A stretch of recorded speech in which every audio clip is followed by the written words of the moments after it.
Hello दोस्तों, आप सभी को प्यार भरा नमस्कार। आप सब लोग कैसे हैं? उम्मीद करता हूँ आप सब लोग अच्छे होंगे, स्वस्थ होंगे और आपकी जो स्टडी है एग्ज़ाम को लेकर के बहुत अच्छी चल रही होगी। दोस्तों, जैसे कि आप हमारे यूट्यूब चैनल से कनेक्टेड हैं और आपका स्वागत है हमारे YouTube channel study with Surya academy में। तो आप हमारे यूट्यूब चैनल को बार बार देख भी रहे होंगे कि डिफरेंट वीडियो डिफरेंट डेटा के माध्यम से हम आपको जानकारी दे रहे हैं ताकि आप अपने जो एग्ज़ाम लगा हुआ है अभी पीसीएस 2024 और आरओ एआरओ री एग्ज़ाम 2023 उसके संबंध में आप अपनी प्रिपरेशन को अच्छे से मजबूती से कर रहे होंगे। तो आज हम आपके सामने लेके आए हैं नेक्स्ट, अगर हम बात करें आज अपनी इस वीडियो में हम लेके आए हैं आपके सामने एग्रीकल्चर का डेटा, क्योंकि कई दफ़ा यहाँ से अक्सर क्वेश्चन पूछता है एग्रीकल्चर को लेकर के। तो ये एग्रीकल्चर का डेटा है और ये 2023-24 के रिस्पेक्ट में हमने तैयार किया है। ठीक है, अब यहाँ से हमने आपको कुछ डेटा इकट्ठे किए हैं और कुछ हम आपको एक्स्ट्रा बताने की भी कोशिश करेंगे इस वीडियो के माध्यम से। तो प्लीज़ चैनल से जुड़े रहिएगा, पेशेंसली होकर के इस लेक्चर को सुनिएगा। दोस्तों, जैसे कि आपको पता है जो एग्रीकल्चर है हमारा देश की जीडीपी में योगदान करता है और एक समय में हम कृषि प्रधान देश कहलाते थे, कृषि प्रधान देश हम थे। लेकिन ये जो कॉन्सेप्ट है कृषि प्रधान देश का, कहीं ना कहीं आज के समय में ये अपनी छाप को पीछे छोड़ रहा है, क्योंकि धीरे धीरे जो लैंड है वो कम होती जा रही है और जो कृषि द्वारा जो जीडीपी क्रिएट की जा रही है भारत की प्रोग्रेस में, भारत की उन्नति में, वो भी पीछे कहीं ना कहीं कम होती जा रही है। तो इसके अपने अलग कारण हो सकते हैं, अभी हम उस कारण में बात नहीं करेंगे। आज हमारा काम केवल डेटा से संबंधित है। तो अगर हम बात करें 2022-23 के रिस्पेक्ट में, तो जीवीए एट बेसिक प्राइस तो वो कितना था? 7%। जीवीए आपको पता है कि ये जीडीपी मेजरमेंट करने का एक मेथड है। जीडीपी हमारे देश में 3 तरीके से काउंट होती है। तो जब इकोनॉमी का कोर्स हम कराएंगे आपको तो उसमें फिर जीडीपी बताएंगे कि क्या वो 3 मेथड है। तो अभी मान के चलिए कि जो जीवीए इसका मतलब होता है ग्रॉस वैल्यू एडिशन। ठीक है, कि जितनी भी टोटल हमारे पास ग्रॉस हो रहा है, वैल्यू एडिशन हो रहा है एग्रीकल्चर के रिस्पेक्ट में, वो कितना है। ठीक है, तो वो कितना है 2022-23 के रिस्पेक्ट में? 7%। और इसका बेसिक प्राइस कितना है? 11-12। तो मैं इसको बोल सकता हूँ कि जो 2011-12 से आज के समय में हम देखें तो कितना जीवीए इंक्रीज होता है? 7%। अंडरस्टूड। नेक्स्ट आगे वो बोल रहा है कि जो आपके पास जीवीए है ग्रॉस वैल्यू एडिशन, तो एग्रीकल्चर, फिशिंग और लाइव स्टॉक, दैट मीन्स कृषि, मत्स्य और एनिमल। लाइव स्टॉक का मतलब होता है पशुपालन। ये तीनों अगर हम मिलाएं तो ये कितना प्रतिशत कैरी कर रहा है? ये 4% कैरी कर रहा है। प्लीज ये डेटा आप संभाल के रखिएगा, साइड में नोट डाउन अपने जब भी आप पढ़ रहे हैं तो नोट डाउन करते हुए चलिएगा।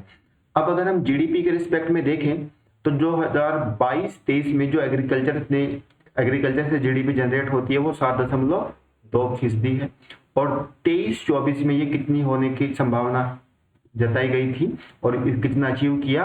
तो वह है 7.3%। अंडरस्टूड। तो जब नया इकोनॉमिक सर्वे 2024-25 के रिस्पेक्ट में आएगा तो उसमें फिर हम देखेंगे कि एग्रीकल्चर का जो जीडीपी है वो कितना रहा है। ठीक है, अब अगर हम एक समय की बात देखें तो जो भारत का एग्रीकल्चर का जीडीपी का परसेंटेज था वो लगभग 35% हिस्सेदारी रखता था। कब? 90 से 91 के दौरान। लेकिन अब मात्र कितना प्रतिशत कैरी कर रहा है? ये 15%। कब? 2022-23 में। कारण क्या रहे हैं कि ये जो डेटा है आपके पास एग्रीकल्चर को लेकर के जीडीपी में ये घट क्यों रहा है? तो उसके अलग अलग कारण हो सकते हैं, लेकिन अभी तक जो सामने आया मुख्यतः वो 2 कारण हैं। क्या क्या? एक तो इंडस्ट्रियलाइजेशन आपका बढ़ रहा है। तो जब इंडस्ट्रियलाइजेशन बढ़ रहा है तो उसको तो लैंड चाहिएगा ना फैक्ट्री या इंडस्ट्री सेटअप करने के लिए, तो लैंड वो आपका कम हो गया। दूसरा, हमारा जो सर्विस सेक्टर है वो इंक्रीज कर रहा है। तो जब सर्विस सेक्टर इंक्रीज करेगा तो जो एग्रीकल्चर, दैट मीन्स हम इसको क्या बोलते हैं, प्राथमिक घटक या प्राइमरी सेक्टर, ये अपने आप कम होता जा रहा है। ये इसके दो प्रमुख कारण बने हैं अभी तक भारत सरकार के अकॉर्डिंग। ठीक है। हालांकि अगर हम ग्रामीण पृष्ठभूमि में देखें तो जो फार्मर के बच्चे हैं या फार्मर का बेटा है कोई, तो वो किसानी करने के ज्यादा इच्छुक नहीं है, क्योंकि मैं भी अपने अक्सर वातावरण में देखता हूं कि गांव में किस तरह से एग्रीकल्चर को प्रमोट किया जा रहा है। देखो, सबके सपने रहते हैं कि गांव से बाहर निकल के कुछ अच्छा अचीव करें और वापस अपने गांव में उसको वापस देने की फिर बात करें, लेकिन जब गांव ही नहीं रहेगा तो शहरी क्या बचेगा। दूसरा आता है एग्रीकल्चर एक्सपोर्ट। ठीक है, अगर हम 2021-22 के रिस्पेक्ट में अपना निर्यात देखें तो हम क्या क्या करते हैं, राइस, चावल, समुद्री उत्पाद जैसे आपका मछली हो गया, झींगा हो गया, इस लाइक ना, चीनी और मसाले। ठीक है। अब जब हम राइस को एक्सपोर्ट करते हैं ना, तो मैं आपको एक इंटरेस्टिंग डेटा बताता हूं, हम पानी को भी एक्सपोर्ट कर रहे हैं। ठीक है, क्योंकि आपको पता है कि जब हम चावल को उगाते हैं तो उसमें हम वाटर की क्वांटिटी ज्यादा रखते हैं, क्योंकि धान की खेती के लिए पानी की मात्रा ज्यादा चाहिएगा। और अगर हम धान दे रहे हैं किसी भी अन्य देश को, तो अवश्य बात है हम वाटर भी तो दे रहे हैं ना। तो यहाँ पे थोड़ा ध्यान दीजिएगा कि वाटर एक्सपोर्ट में भी हम अच्छा योगदान कर रहे हैं, और ये कारण भी हो सकता है कि वाटर डेफिसिट की जो सिचुएशन है भारत में, वो देखने को आने वाले समय में मिले, क्योंकि हमारा जो राइस एक्सपोर्ट डेटा है वो बढ़ता जा रहा है। ठीक है, थोड़ा ध्यान रखिएगा। अब अगर हम बात करें एग्रीकल्चर इंपोर्ट की, क्या क्या हम आयात करते हैं, तो वो वेजिटेबल ऑयल है, जो आपके पास खाद्य तेल है, हम उसको मंगाते हैं। फिर ताजे फल और दालें के रिस्पेक्ट में थोड़ा ये डेटा इंपॉर्टेंट है, ध्यान रखिएगा। इंडिया तीनों एरिया में फर्स्ट है, कहाँ कहाँ में, प्रोडक्शन में भी, आयात में भी और उपभोग में भी। भारत में सबसे ज्यादा दालों का उपभोग किया जाता है, क्योंकि ऐसा बोला जाता है कि भारत के अंदर में कि जो दालें हैं वो पौष्टिक आहार है।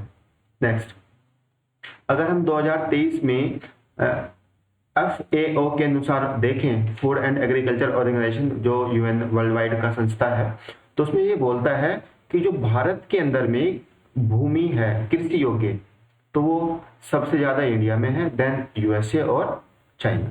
अंडरस्टूड? मतलब मैं बोल सकता हूं कि भारत में सबसे ज्यादा जो लैंड है वो एग्रीकल्चर सुटेबिलिटी के रिस्पेक्ट में है।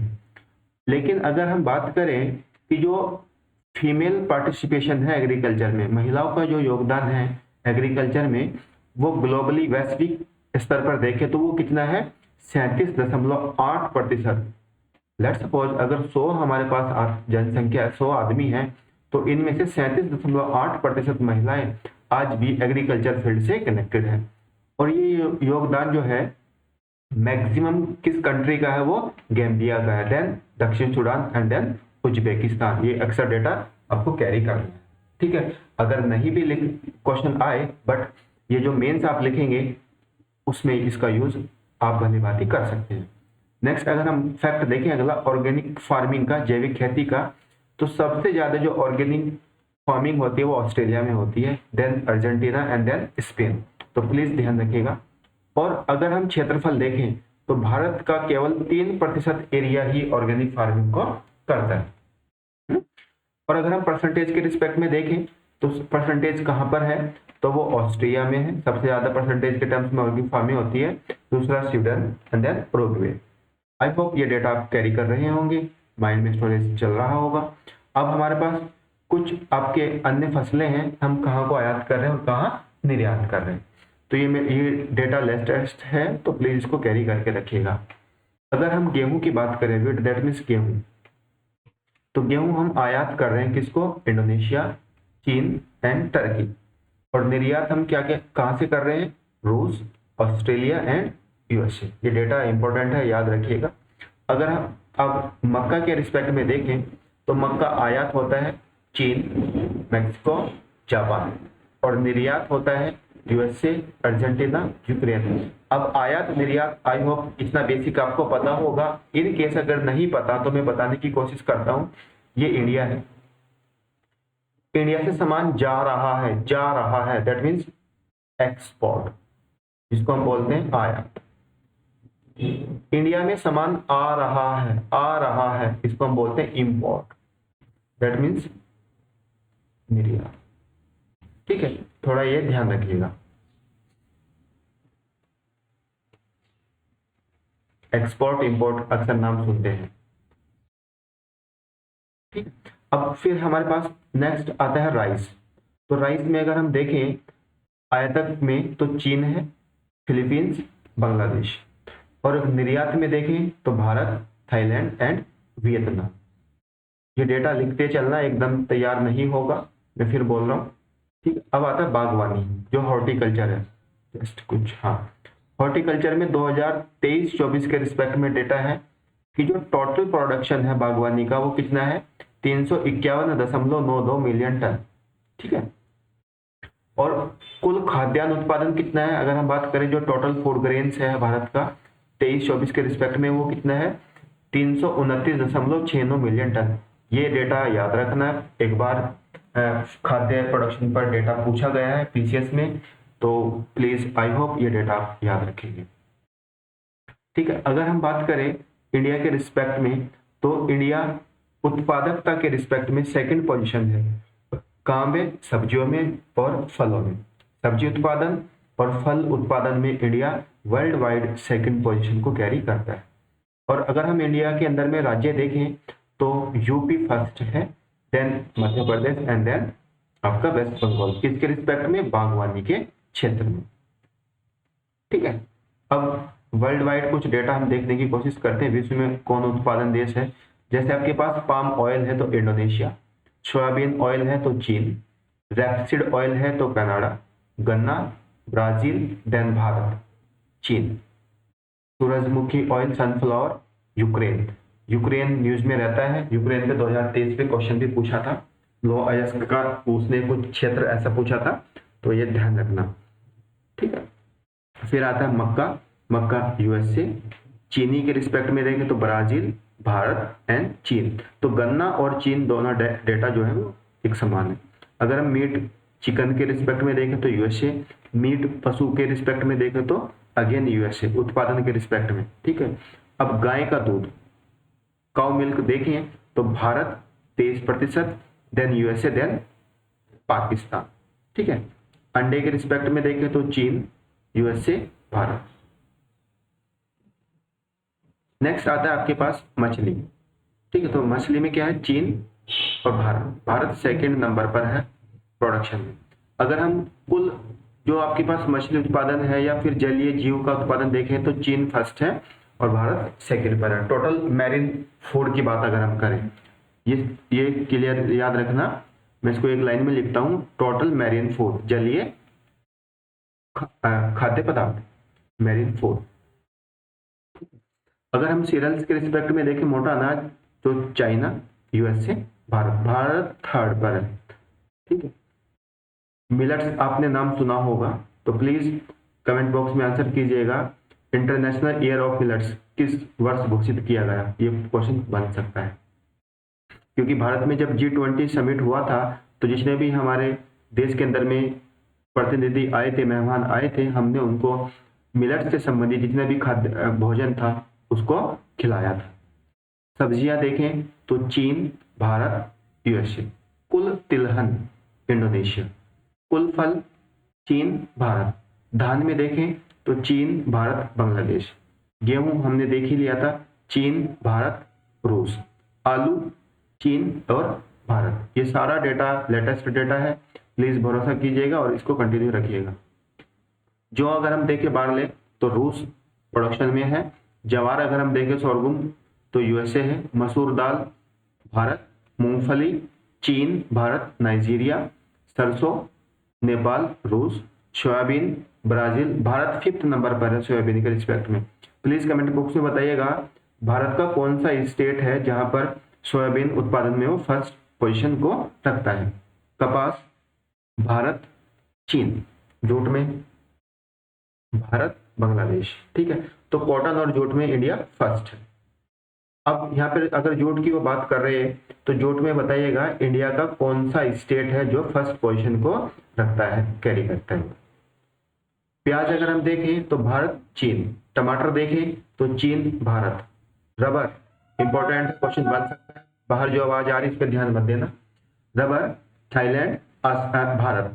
भारत 5th पोजीशन पर है। केला भारत चीन।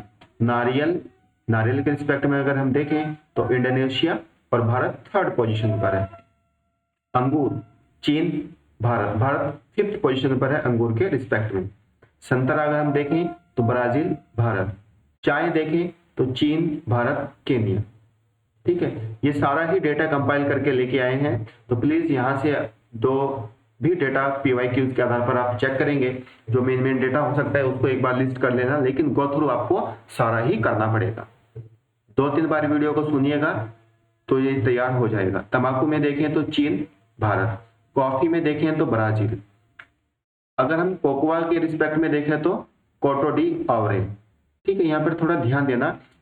एक बार ये PCS में क्वेश्चन भी आया था कि इनमें से बताइएगा कि कौन सा आपका कोको उत्पादन राज्य नहीं है। ठीक है, तो उसमें ऑप्शन में था कोटो डी आवर। तो इस तरह के क्वेश्चन आपके पास पूछ लिए जाते हैं। अगर हम इंडिया के रिस्पेक्ट में देखें तो चावल है। ठीक है, तो चावल सबसे ज्यादा कहां पर होता है? West Bengal, then UP and then Punjab. गेहूं कहां पर है? UP, MP, Punjab. ठीक है, मक्का कहां पर है? कर्नाटक, MP, महाराष्ट्र, MH महाराष्ट्र है। कुल मोटे अनाज जैसे आते हैं ना टोटल सीरियल्स, तो कर्नाटका, राजस्थान, महाराष्ट्र। चना महाराष्ट्र, कर्नाटका, यूपी। अरहर देखें तो महाराष्ट्र, मध्य प्रदेश, राजस्थान। कुल दालें अगर हम देखें तो कुल दालों में सबसे ज्यादा जो प्रोडक्शन है वो किसका है? MP है फर्स्ट पे, दूसरा आपका महाराष्ट्र है, एंड देन राजस्थान। कुल खाद्यान्न टोटल फूड ग्रेन्स अगर हम देखें तो यूपी, MP, पंजाब। जो यूपी के रिस्पेक्ट में डेटा है जिसमें यूपी फर्स्ट पोजीशन पे रखा हुआ है, तो प्लीज इसको कैरी रखिएगा। अगर हम मसाले देखें तो मसालों में MP है। ठीक है, फिर आपका राजस्थान है एंड देन गुजरात है। शहद में देखें तो यूपी है, आपका पश्चिम बंगाल है और पंजाब है। कुल बागवानी में हमने देखा भी था उधर में, तो यूपी है, फिर आपका MP and then waste Bengal. Milk के रिस्पेक्ट में दूध है आपके पास, सॉरी यूपी है दूध के रिस्पेक्ट में, फिर राजस्थान है और देन MP है। अंडा के रिस्पेक्ट में अगर देखें तो आपका Andhra Pradesh, AP for Andhra Pradesh, TN Tamil Nadu and then Telangana. अगर हम मीट के रिस्पेक्ट में देखें तो यूपी, ठीक है, फिर West Bengal and then Maharashtra. मूंगफली देखें तो है गुजरात, राजस्थान, तमिलनाडु। सरसों के रिस्पेक्ट में देखें तो राजस्थान फर्स्ट है, MP, हरियाणा। सोयाबीन देखें तो आपके पास महाराष्ट्र, MP, राजस्थान। सनफ्लावर देखें सूरजमुखी तो कर्नाटका है। कुल तिलहन देखें तो उसमें राजस्थान है, MP है, गुजरात है। गन्ना अगर हम देखें शुगर केन तो उसमें यूपी है, महाराष्ट्र है, कर्नाटका है। कपास देखें कॉटन तो गुजरात एंड महाराष्ट्र। जूट देखें तो वेस्ट बंगाल, आसाम, बिहार। ज्वार देखें तो महाराष्ट्र। बाजरा देखें तो राजस्थान और सेकंड पोजीशन है आपका अपना उत्तर प्रदेश। नेक्स्ट देखें काजू तो उड़ीसा। आलू देखें तो यूपी, वेस्ट बंगाल, बिहार। तंबाकू देखें तो गुजरात, आंध्र प्रदेश एंड यूपी। अगर हम प्याज देखें तो महाराष्ट्र एंड MP। नारियल देखें तो कर्नाटका, तमिलनाडु, केरल। अगर हम मछली के रिस्पेक्ट में देखें तो एक होता है इनलैंड और एक होता है मैरीन। तो इनलैंड के रिस्पेक्ट में आपके पास आंध्र प्रदेश है, फिर West Bengal and then UP. अगर हम मैरीन के रिस्पेक्ट में देखें, जलीय के रिस्पेक्ट में, तो गुजरात, तमिल और आंध्र। अगर हम टोटल देखें मछली के रिस्पेक्ट में टोटल आपका, तो वो है Andhra Pradesh, then waste Bengal and then Karnataka. तो ये तीनों डेटा आपको याद रखने पड़ेंगे इन द ऑफ फिशिस। फल में देखें तो आंध्र प्रदेश, महाराष्ट्र, यूपी। सब्जियों में यूपी फर्स्ट है, वेस्ट बंगाल, MP। अगर हम फूल की बात करें, लूज जैसे होता है ना कि फुटकर बेचना, तो फूल आता है तमिलनाडु में, देन कर्नाटका, देन MP। अगर हम कट करते हैं जैसे तोड़ते हैं फूल, तो आता है फिर वेस्ट बंगाल, छत्तीसगढ़, कर्नाटका। अगर हम ओवरऑल फ्लावर के रिस्पेक्ट में देखें तो तमिलनाडु फर्स्ट है, then Karnataka and then waste Bengal. तो ये हमारे पास कुछ रैंकिंग थी और ये कुछ डेटा थे, ठीक है, कि डेटा हमने सारे कंपाइल करने की कोशिश की है। तो प्लीज एक दिन में नहीं होगा, मैं फिर बोल रहा हूँ, एक दो बार इस वीडियो को सुनिएगा, डेटा लिखने की कोशिश कीजिएगा, पीवाईक्यूज को एनालाइज कीजिएगा कि डेटा किस बेसिस पर पूछ रहा है, क्योंकि लेटेस्ट डेटा है तो वो कुछ भी पूछ सकता है। अब अगर हम बात करें एग्रीकल्चर के रिस्पेक्ट में, थोड़ा अब अंदर की ओर चलते हैं, तो एग्रीकल्चर का मतलब होता है एग्री प्लस कल्चर, ठीक है। ये आपको पता है कि जो भी हमारी पुरानी पद्धति है उसको कैसे हम कंजर्व करें। तो भारत का जो एग्रीकल्चर जोन है उसको कितने भागों में बांटा गया है, 20, ठीक। और यूपी का जो एग्रीकल्चर जोन है उसको 9 भागों में बांटा गया है। ये दोनों क्वेश्चन फेवरेट है, पूछ लिए जाते हैं। फिर अगर हम बात करें ग्रीन रिवोल्यूशन की, हरित क्रांति कब आता है, 1965, डायरेक्ट ईयर भी पूछ लिया जाता है मैच द फॉलोइंग में, ठीक है।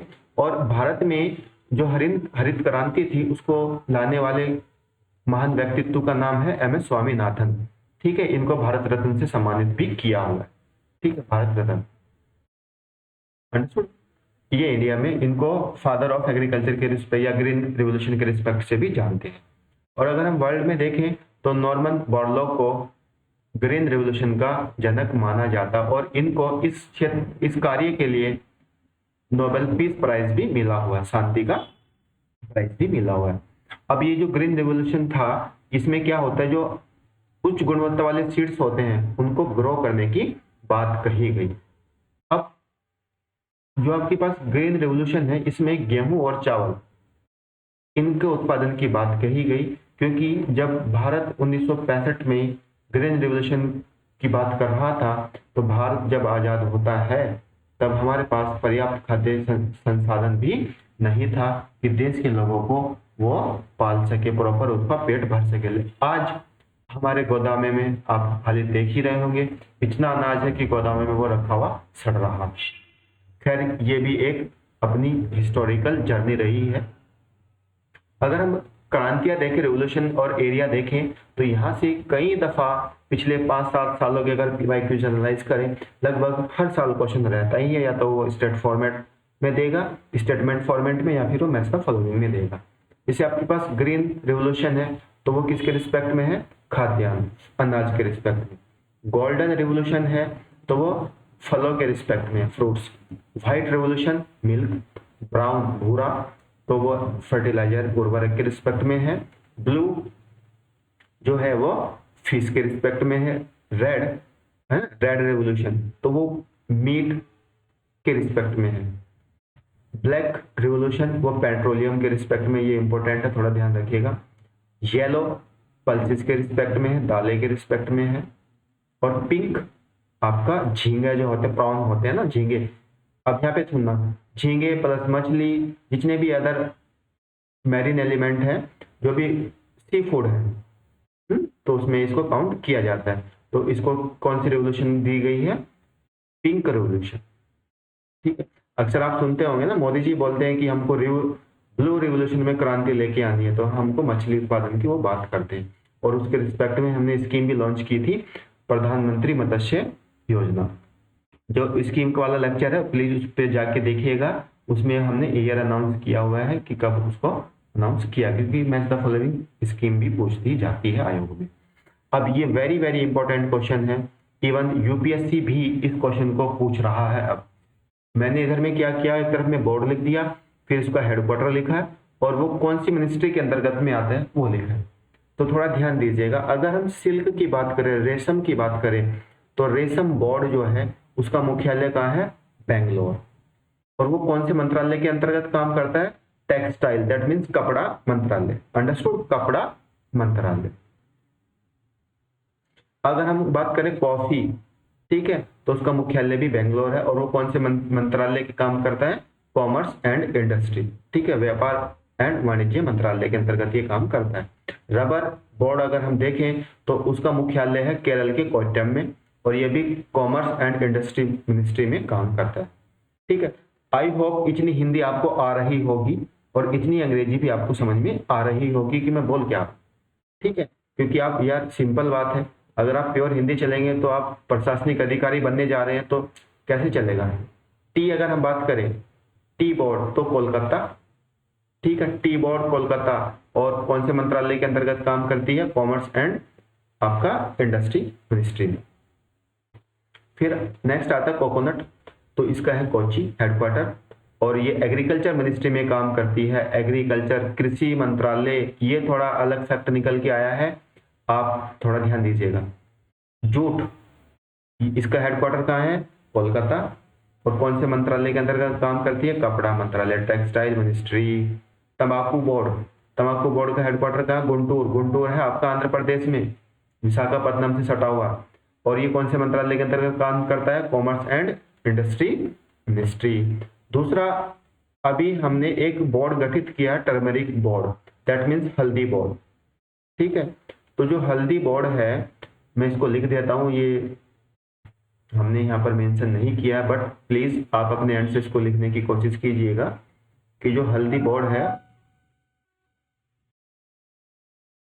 हल्दी बोर्ड, इसको तेलंगाना में गठित करने की बात की है। जो हेडक्वार्टर होगा वो हैदराबाद, बात चल रही है, अभी तक डिसाइड नहीं हुआ है, तेलंगाना पिक कीजिएगा, और ministry of commerce and industry में इसको रखा गया है, ठीक है। नेक्स्ट अगर हम देखें सिल्क साइकिल, यहां से एक बार क्वेश्चन बना हुआ है, तो इसलिए मैंने इसको लिखने की कोशिश की है।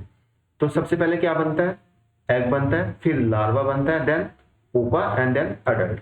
तो ये इसका एक साइकिल है सिल्क बनने का। तो सिल्क की जो भी प्रजातियां हैं, सिल्क दैट मीन्स रेशम, जो प्रजाति हैं वो 4 प्रजाति अक्सर भारत में मिलती हैं। एक है Muga, mulberry, eerie and tussar. दोबारा सुनेंगे, मूगा, मलबरी, ईरी, टसर। अगर हम मूगा स्पीसीज को देखें तो ये असम के अंदर में पाई जाती है, मलबरी कर्नाटक में है, ईरी अगेन आसाम, और टसर आपका या तुषार जो भी समझे वो आपका झारखंड में, ठीक है। तो ये आपके पास रेशम की आपकी प्रजातियां हैं। आई होप ये डेटा आप कैरी कर रहे होंगे, आपको वीडियो अच्छा लग रहा होगा। आपको प्लीज अगर अभी तक आपने चैनल सब्सक्राइब नहीं किया है तो सबसे पहले यार चैनल सब्सक्राइब कर दो। इतनी अच्छी अच्छी बढ़िया जानकारी आपको मिल रही है आपके एग्जाम से संबंधित, फिर भी कंजूसी करते हैं। अब देखिए क्रॉप्स दिखा है इधर में इनका सॉन एरिया दैट मीन्स बुआई, और देन हार्वेस्ट दैट मीन्स इसकी कटाई, और फिर इसके कुछ एग्जाम्पल है, ठीक है। ये सब क्वेश्चन पूछे जाते हैं।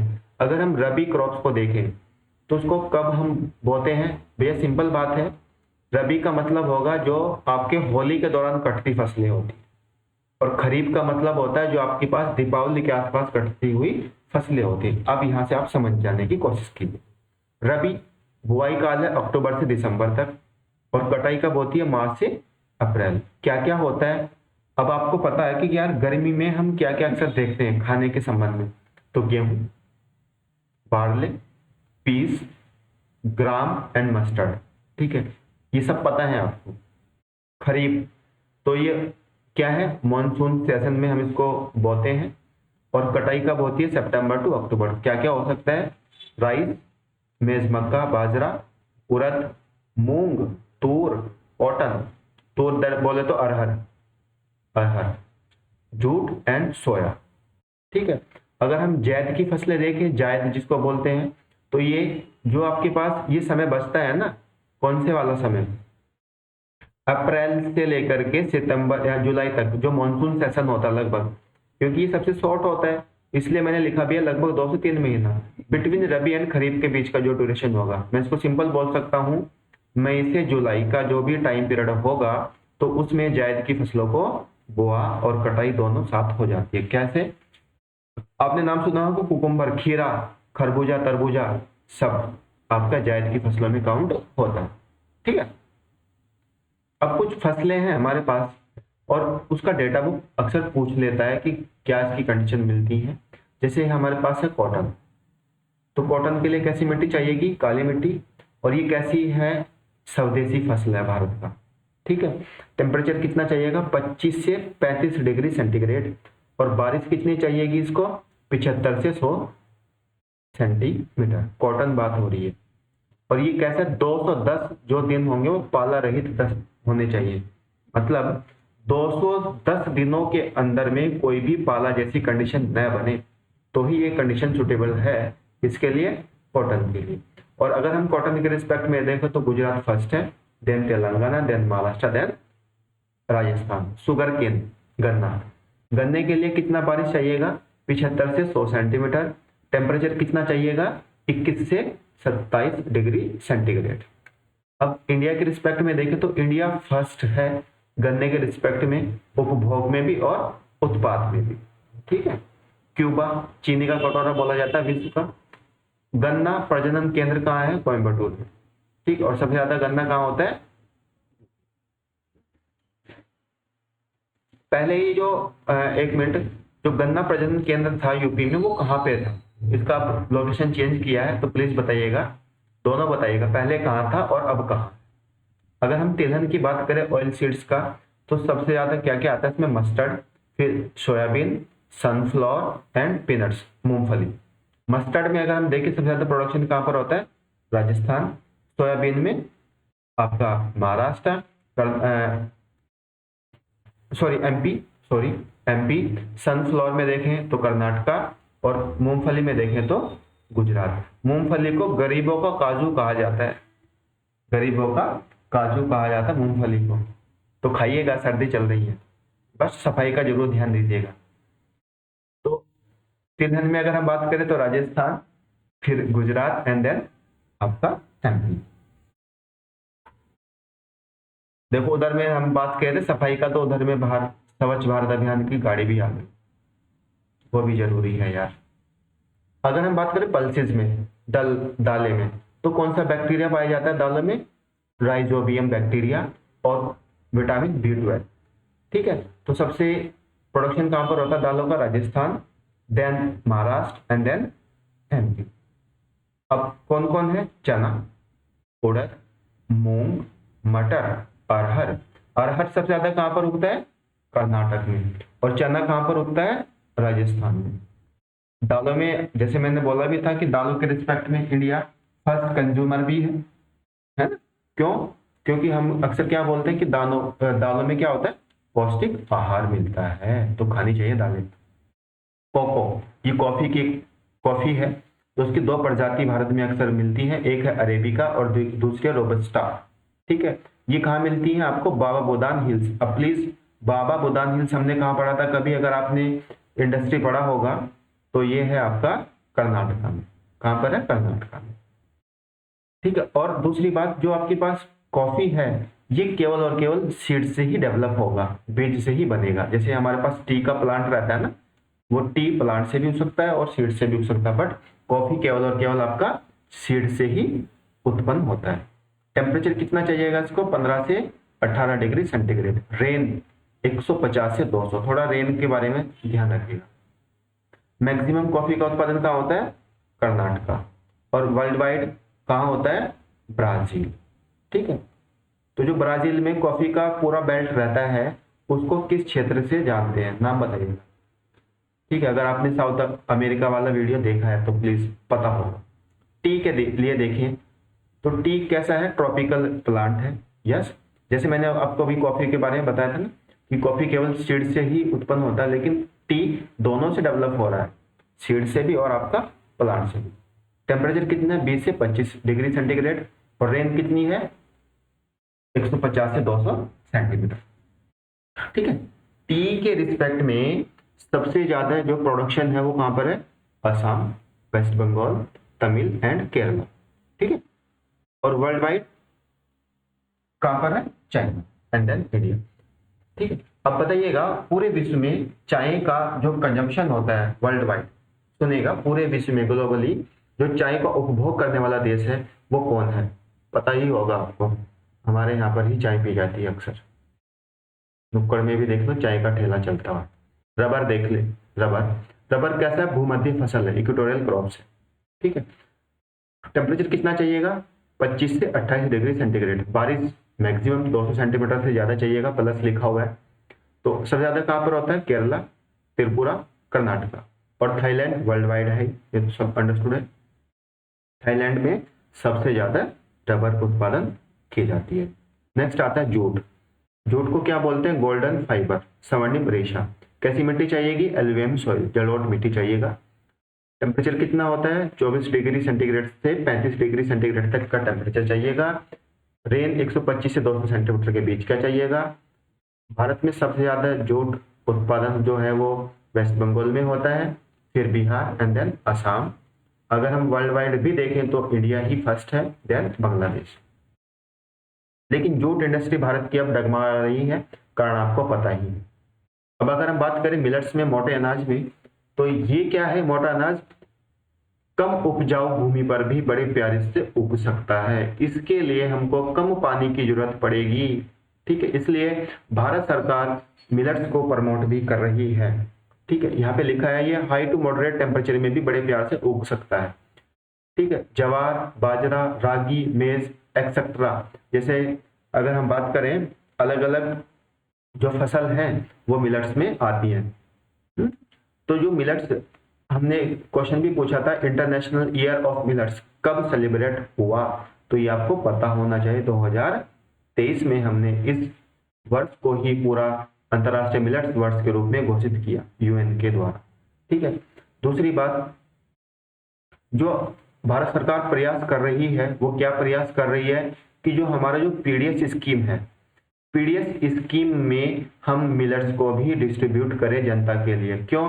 क्योंकि ये पौष्टिक होता है और जो न्यूट्रिएंट वैल्यू, जो न्यूट्रिएंट की कमी आज के समय में हमारे देश के अंदर में बच्चों में मिल रही है, जिसमें कुपोषण अक्सर बीमारी देखने को मिलती है, ये उस बीमारी को पूरा कैप्चर करते हुए आगे हम ग्रो कर सके, ठीक है। दूसरा, पीडीएस के माध्यम से और जो भी हम एमडीएम चला रहे हैं, जिसको प्रधानमंत्री पोषण मिशन, अब नया नाम है इसका, ये आपको पता ही होगा।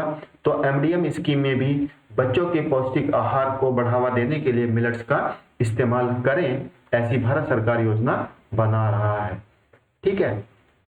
अब योजना बनी है, आई होप हम बहुत ही जल्द उम्मीद करते हैं कि वो लागू भी हो, और किसी किसी राज्य में तो इसको लागू भी कर दिया गया है, क्योंकि ये हमारी जो एनर्जी लेवल है उसको भी मेंटेन करता है। दूसरा, पानी की बचत होगी, सबसे मेन इंपॉर्टेंट यही है। और सबसे ज्यादा जो फैक्ट इंपॉर्टेंट है वो क्या है कि जो बंजर भूमि है हमारी, हम उसको यूज कर सकते हैं किसके लिए? किसके लिए? फसल के लिए। और फसल कैसी? मिलेट्स न्यूट्रिएंट, मिलेट्स के लिए। तो ये थोड़ा ध्यान रखिएगा प्लीज। ये वीडियो आपको अच्छी लगी है तो प्लीज अपना फीडबैक जरूर दीजिएगा। हम पूरी मेहनत से डेटा इकट्ठा करते हैं, इधर की मैगजीन उधर की मैगजीन, ताकि आपको भटकना ना पड़े और एक ही जगह पे, एक ही सोर्स में, एक ही वीडियो में आपको पूरा डेटा कंपाइल होकर मिल जाए। तो प्लीज अगर अभी तक चैनल सब्सक्राइब नहीं किया है तो रिक्वेस्ट है, चैनल जरूर सब्सक्राइब कीजिएगा हमको, और अपना फीडबैक जरूर दीजिएगा, ताकि हम आपके लिए नया नया कंटेंट लेके आए और हम जो भी गलतियां कर रहे हैं हम उसमें कुछ सुधार करें, क्योंकि कोई भी व्यक्ति 100% नहीं होता है। अंडरस्टूड? गलतियां हैं तो सुधार की भी गुंजाइश होगी। तो वीडियो देखने के लिए बहुत बहुत धन्यवाद। स्वस्थ रहिए, मस्त रहिए, आबाद रहिए, जिंदाबाद रहिएगा। जय हिंद, जय भारत।